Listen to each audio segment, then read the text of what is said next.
The Soul Calibur series has always been at the forefront when it comes to visual fidelity, from its first iteration on the PlayStation 1 right up to the present day with Soul Calibur 6. The second entry on the Gamecube carried on this tradition, and once again saw players taking up the fight, battling it out across a variety of stages. The graphical qualities of Soul Calibur 2 are really impressive and make great use of the Gamecube's abilities. All of the characters possess an insane level of detail that creates a more realistic presentation, but the real beauty lies within the levels on which you're fighting. When you start battling, you are thrust into a realistic setting for your fight, and these locales are just as varied as the contenders, from the depths of an ocean cave to massive cathedrals and castles. The amount on offer is simply astonishing, but if I'm being honest, it's the character models that represent the core of the game's visual appeal. Skin flexes realistically with movement, hair blows convincingly in the wind, and cloth ripples and bends dynamically. But what's really amazing are the great pains Namco took to get all of the details right. If you look closely, you'll notice how the characters blink naturally throughout the fight. Namco even added some Dead or Alive-like physics for the ladies, though thankfully it's not nearly as over the top as in Tecmo's famous fighter.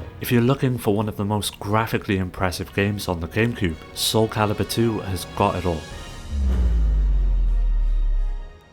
Metroid Prime 2 once again saw players jumping into the shoes of Samus for another first-person adventure that took advantage of everything the Gamecube had to offer. Visually, it's almost identical to the first game, with slightly improved lighting effects and more detail added to each location, which are all simply huge and offer up a nice amount of varied themes that keeps them from becoming stale.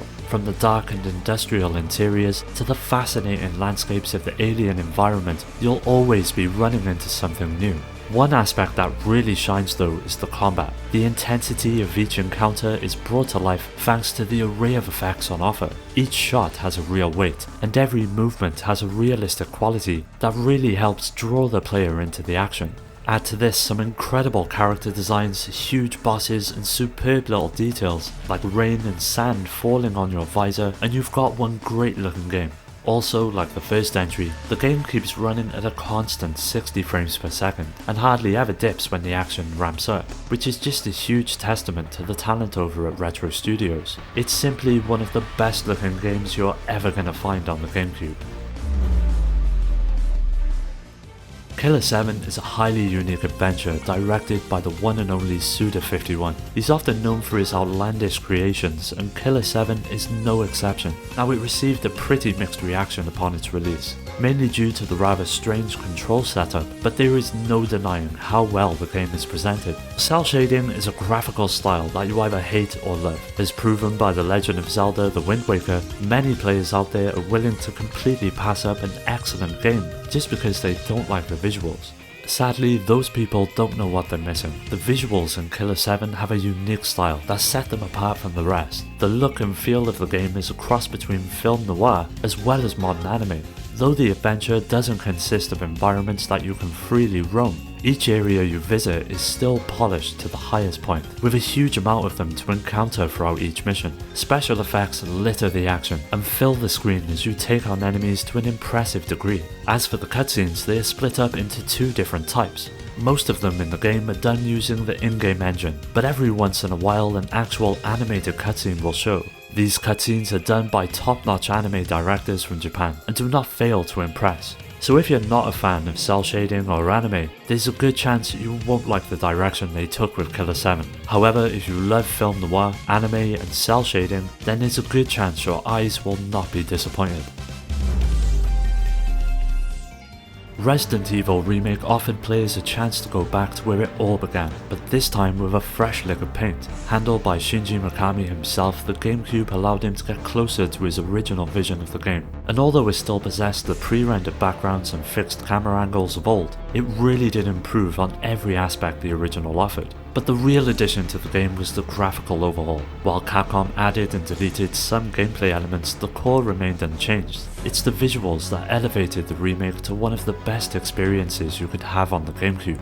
As I mentioned before, the game consists of a combination of pre-rendered backgrounds with real-time action, but you'd never notice this since they interact so well. Lighting illuminates pre-rendered objects realistically, candles create shadows, and grass sways in the wind outside. It really pushed graphical realism to an entirely new point. The mansion was recreated perfectly, the outdoor areas must be seen to be believed. It must also be noted that the characters are as lifelike as any other created in a video game as well. Their faces, hair, outfits and movement animation are close to perfect. It all came together to really demonstrate what the GameCube hardware was capable of, and it resulted in one of the most visually impressive games ever made. As part of a deal with Capcom, the company pledged to create a series of exclusive titles for the then latest Nintendo console, one of them being Piano 3. Now it's a rather unique experience that blended both rhythm-based gameplay with shooting mechanics and resulted in something unlike anything that had come before. When it released though, it generally failed to create a buzz, mainly due to its rather repetitive gameplay, but what Piano 3 got right had to be the way it presented itself visually.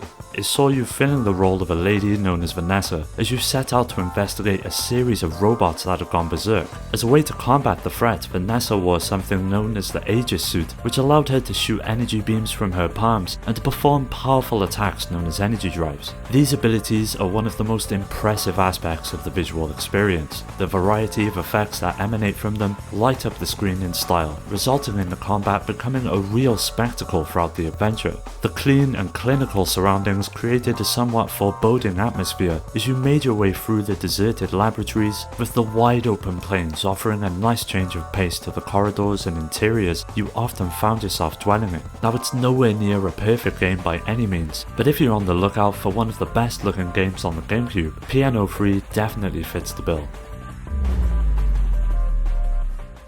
The Star Wars franchise has brought forth many memorable games over the years, but one of the most impressive, even to this day, has to be Rogue Leader. The most startling aspect of the game is that it was released at the launch of the console, and went on to become one of the most visually impressive titles, regardless of its early appearance. Now the game is largely split up into a series of missions that are all based on the events present within the movies, from the Death Star run to taking down AT-ATs on Hoth. All of them are lovingly recreated, thanks to the power of the engine Factor 5 utilised. It all runs at around 60 to 30 FPS in most of the levels, even with tons of crazy action going on. Although there is some gigantic slowdown when you drop too many bombs at once, but besides these rare anomalies, the FPS is rather solid and adds to the overall quality of the presentation.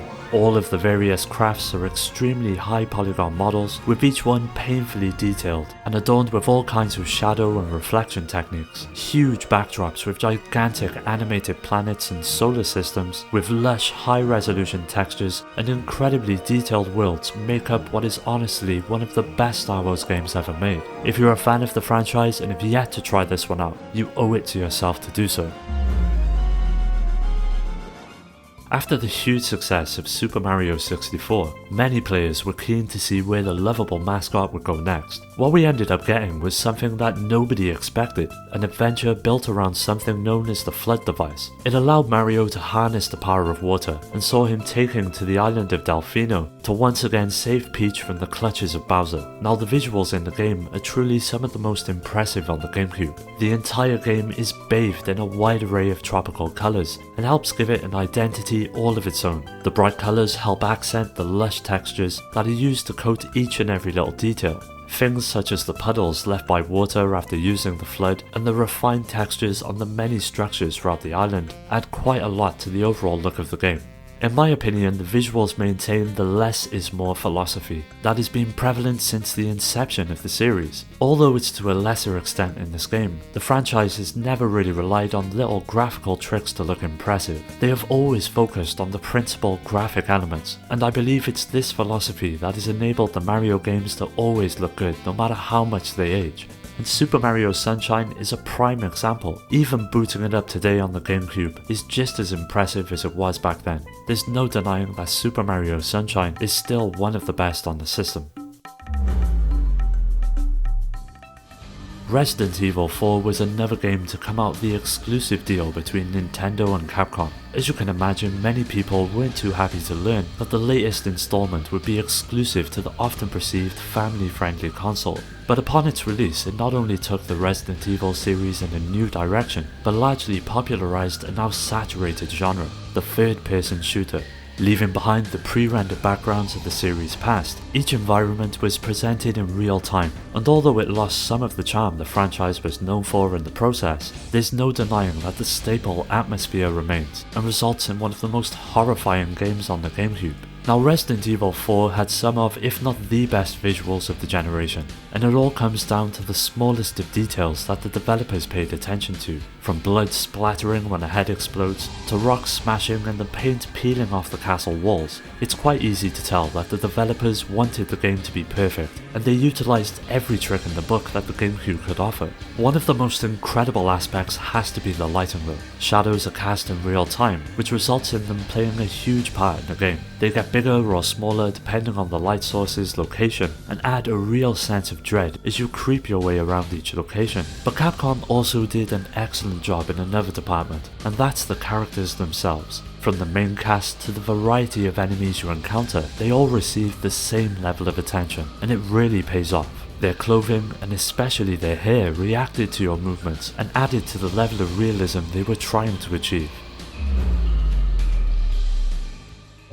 Now, The Wind Waker is a lot like Marmite. You're either going to love it or completely hate it with a passion. After the original Space World reveal of the next generation Zelda, anticipation for the game was at an all-time high. But what we eventually got was a stark contrast to how many believed the new game would look. Now, I'll be honest, at first I wasn't too fond of the visual style that the team went for, but over the years it has grown on me, and mainly thanks to the simple and vibrant graphics, it has managed to age incredibly well. Wind Waker was one of the first games to popularise the then primitive cel-shaded aesthetic that was pioneered by the likes of Jet Set Radio. It took the world of Hyrule in a new, colourful and striking direction that lent itself perfectly to the series. The biggest change was how the world was now seamlessly connected by a huge ocean. Making your way from one end to the next was a huge highlight of the adventure, and took exploration to a completely new level. Equally as impressive are the character models and enemies you'll encounter throughout the journey. The movement of Link's eyes were a special highlight, and quite often pointed to several secrets you might have missed when looking around the room. But also the expressions of the faces, the smoothness of the body movements, the dark shadows of the extremely high mountains in the back, the rolling waters, the movements of the sails. I could go on for days. The details of the game are just nothing short of unbelievable. Some people may put Twilight Princess above The Wind Waker, but in my eyes it will always be a better game.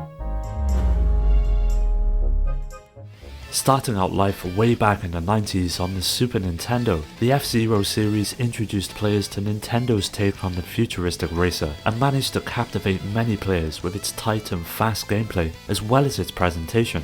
It received the sequel on the N64, and eventually made its way to the GameCube with F-Zero GX. Now, one notable detail about this release was that it wasn't developed by Nintendo themselves. Now, the first aspect many players will notice is the blistering speed of the game. It's all presented in a solid 60 FPS, and making your way around each track is just as intense as it looks. Each of them are designed in a number of ways, ranging from dense, futuristic cities to dark and chaotic industrial zones that all possess a level of background activity that lends a real sense of realism to each of them. Another layer is added in the form of weather, with lightning bolts that flash and momentarily illuminate the amazingly detailed rain-drenched tracks. It really is hard to keep your eyes on the road, because at times you'll simply find your attention drifting off into the background just to take it all in. Well, that does it for today's video. Don't forget to hit subscribe and follow me on all of the socials to stay up to date on future videos, as well as to take part in giveaways. You can also join our growing community on Discord and meet many like-minded gamers to continue the conversation with. I'd like to give a special shout out to our Patreon supporters Rhino, Skill Jim, Nano, Steve and Paddy J for their continued support that helps make these videos possible. If you're interested in joining our Discord or supporting the channel through Patreon, you'll find the links in the description. As always, thanks for taking the time to watch the video. I'll catch you next time.